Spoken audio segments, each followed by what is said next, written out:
So, yes, at this moment in time, you know, it was a really tough year. 2020 was definitely one for the books. Um, it was a point where I feel like it was a flashpoint where everything came down to realizing that the lives we live are important, and how we live them are important, and the kind of things we do to move forward are important.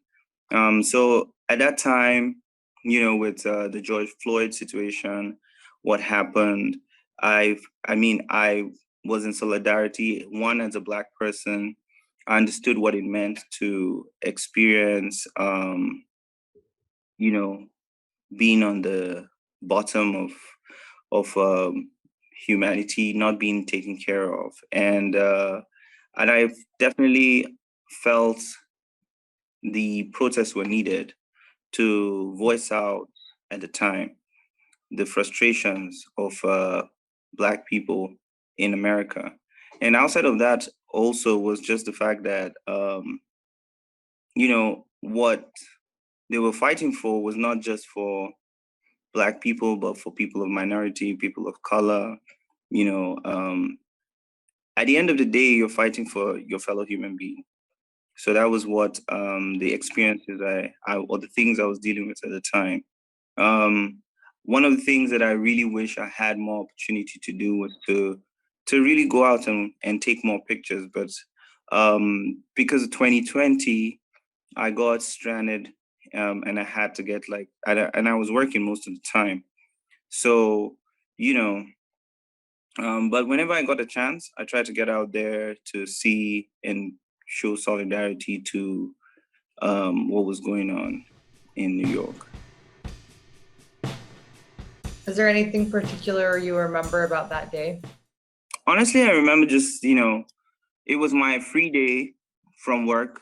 And I remember waking up and saying, I haven't had the opportunity to be out here and to, you know, add my voice to the voices on the street demanding change. And I was like, you know what? I'm going to get out and try to join people. And that was basically what I did. I got to Union Square and I just stood and watched as, at the time when I got there, nobody was really, the protest hadn't started. People were just, together in solidarity, vibing. There were people dancing. There were people just encouraging one another, people from all works of life, all kinds of colors, and it was beautiful to watch, honestly. And I don't think I've ever seen like, something of that sort before then, personally in my own life. And then, coming from Africa, I grew up in Nigeria majority of my life, and being new in America and trying to understand the things that they were fighting for. At the end of the day, I understood that these were things that they were also fighting for me, because at the end of the day, I don't want to be judged by the color of my skin or by my tribe or where I'm from. So I think humans should be treated with respect regardless of where they're from. So for me, that was just it was just amazing because just I just started walking with them. They just started walking towards Times Square from Union Square. And it was quiet. Nobody was doing anything. It was just walking silently and it was beautiful. And I just noticed this lady she just stopped in the middle of the street for a few seconds and just raised up her banner. And to me, it was a moment of solidarity to see somebody who is not Black, but there supporting, making it clear, trying to get us to be heard. And that was just a moment where I was like, I raised my camera and I try to, capture that time. Hi, my name is Simi Vijay. I'm a Nigerian Indian. Grew up in Nigeria most of my life. Actually studied electronics engineering, and now, along the way life went, I became a photographer, videographer, One of the things I enjoy about what I do is basically documentary photography, documenting people's lives, creating portraits. I enjoy how, the human anatomy, face, and personality exudes into a portrait.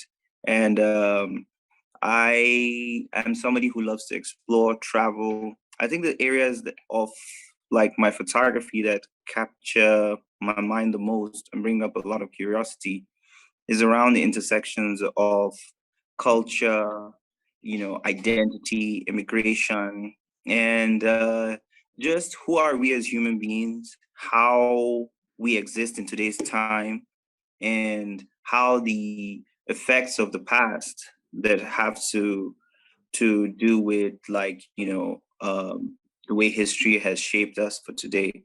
And so for me, that's one of the things I do enjoy capturing. I do enjoy traveling a lot. I love food.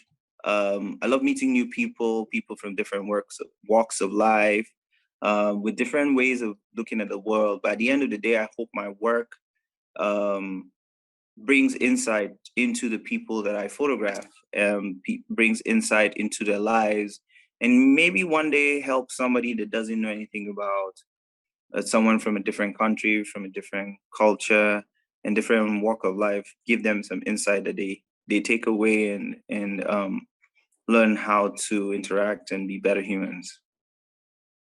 If you could give one piece of advice for an artist that's trying to do the same thing of connecting cultures and ideas so that people understand more about a topic or a place they feel like nobody knows about, what advice do you Mm. have for them? If I was to give one piece of advice for somebody else, young artists that want to explore identity and culture and these intersections that exist within all these spaces, I definitely would say be curious. Be curious. I would definitely say take your time to really, before you click the camera, take your time to understand the person you're photographing. Take your time to interact with them. Take your time to know what is it that they want from life. It would surprise you that what we all want as human beings is not so far apart. I would definitely say just have a genuine curiosity to want to let somebody know about the person that's in front of you. And so for that, take your time to really talk, interact, engage. Um, Ask yourself, like, if this were you, how would you want other people to know about you? So for me, that's definitely what I would say to any young person out there. But practical ways is definitely shoot as much as you can, create work, look at things in different angles, not just one angle, and try to. One of the things that I do enjoy nowadays is just actually just sit and just talk and record with audio first. Take your time, sit back, listen, and visually begin to imagine how you want to tell about this person. So that's what I would advise any young artist. Wow, that's interesting. What a good way to think about it. Especially the audio, using your audio to listen back to what you're saying and understand what yourself is saying. Mm-hmm. Great. Well, this was fantastic. Thank you.